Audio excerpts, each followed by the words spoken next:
Alright then, movie goers, we are on our way to the theater.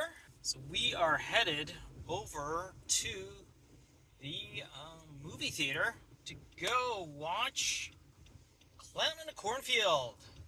One of the picks of mine from last week's entries for summer movie box office game that we're playing with my fellow co-hosts.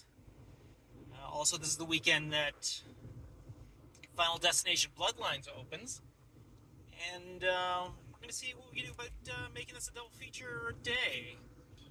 But the nice thing about this particular location of where I'm living is that I'm actually like about 7 minutes away from my front door to the movie theater. Well, maybe the movie theater's parking lot, not quite the actual theater itself, but yeah. So the idea is Clown in a Cornfield, and then we'll see about going to see Final Destination, which will be giving one of my fellow competitors some money towards her box office, because that's her movie this week, and just see where this goes. Yeah, once we get into the theater, if there's enough time, I'll check on the receipts for the opening weekend movies, and we'll give an update on that as well. So the two, like I said, opening movies, one being Final Destination Bloodlines, and the other one is Hurry Up Tomorrow, starring The Weeknd and Jenna Ortega. We are here, and we have like about 15 minutes before the actual movie starts. Well, technically, when the movie is supposed to start, you still get the extra few minutes of trailers and more commercials and all that, because that is what a movie theater experience is right now. So we're just going to head in right now, and I think we have enough spare cash so we can actually grab ourselves maybe a snack of some sort, and we'll take it from there. Dealing with a birthday movie already ahead of me, and only one register open. So as I check the time on my non-existent watch, it's getting closer to my actual movie time, and I haven't even gotten close to being in the theater yet. So thankfully, they're all going to see Minecraft, and I'm going to see Clown in a Cornfield.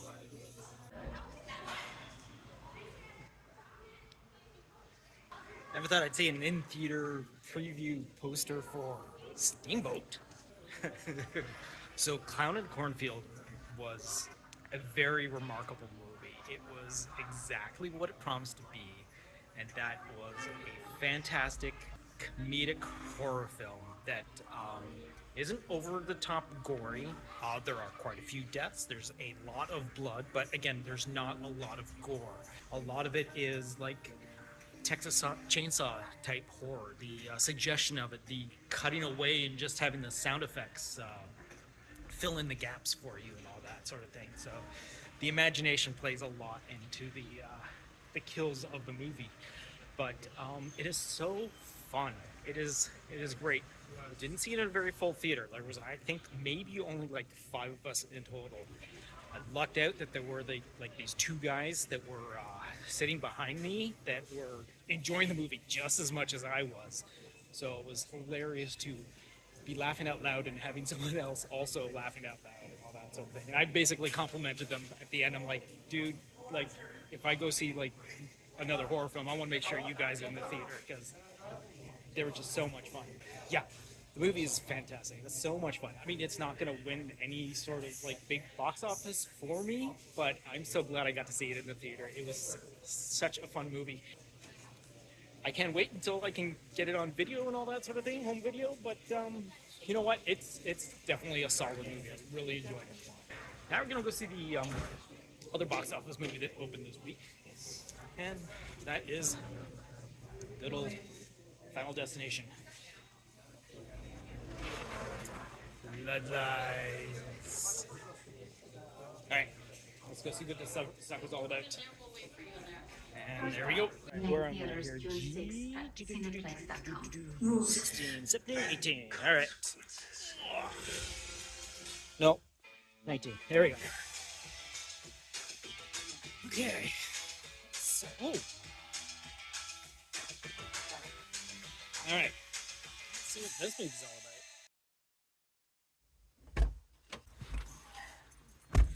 All right, so that was Clown in a Cornfield and Final Destination Bloodline.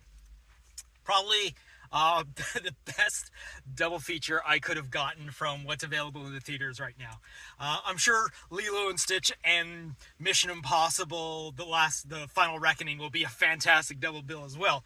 But but these were two really fun movies. Obviously, Final Destination, much bigger budget, fantastic storyline and all that.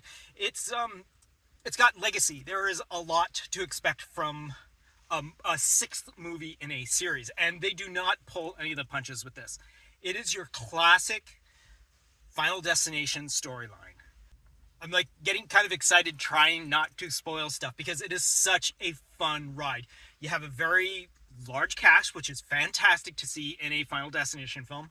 The way they work around the story is fantastic.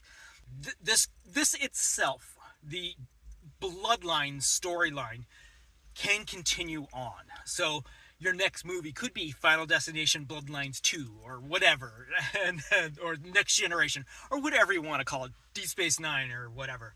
But it is such a smart way to do it. This movie is still very inventive after all this time. There is a lot of fantastic misdirects, which is beautifully done. And it is such a fun movie. The cast is fantastic. The peril seems so real. The gore is... Okay, this movie is gorier than Clown in a Cornfield. Why I have so much trouble saying that name out loud, I have no idea. Clown in a Cornfield is a straight-out slasher film. Technically, I guess if you think about it, Final Destination series is a slasher film as well, but it's more of like a Rube Goldberg sort of setup for every single kill, and it's fantastic to watch them set up, and it's so entertaining. Clown in a Cornfield is a straight out, like I said, slasher film, and it does not disappoint. However, where it is, like I said, slightly different, it isn't as gory as it could be, which is even better. They restrain themselves. Now, I'm not 100% sure if there is a different version of Clown in a Cornfield. If there is, I'd love to see an unrated version, because the effects that we do get to see, the few effects that are presented to the audience in visual form, are really well done.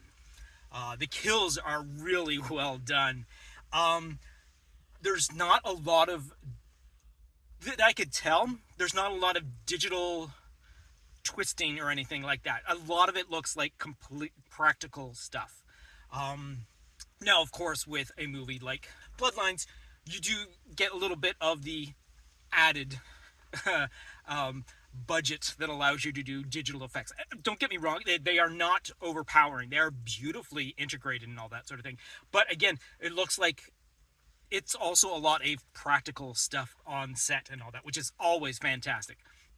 Bloodlines does have like a couple of digitally assisted kills, understandable just from what the look of the actual kill is, but other than that, it's a fantastic ride.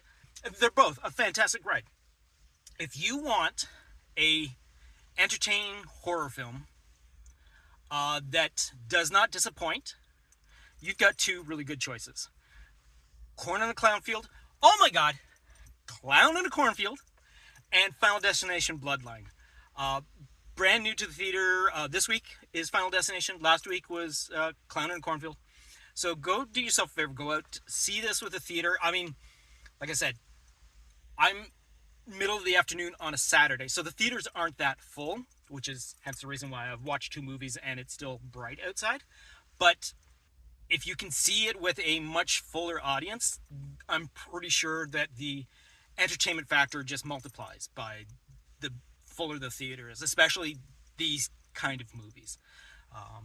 People will laugh along, people will cheer along, people will gasp along, and it's really fun. Both movies have very well-deserved jump scares. And again, the nice thing is a lot of the cast for both movies are not well known. I mean, Sure, they are probably well known, but to me, it is new. A couple of the actors from both movies I've seen in other things before, and it's nice to see them in these. But again, it's nice to see a young cast being utilized with talent. It is nice to see a genre of horror being raised to a better place with, again, acting skills. So that's all I got to say about both Clown in a Cornfield and Final Destination Bloodlines. Do yourself a favor, go see those movies because they're very entertaining.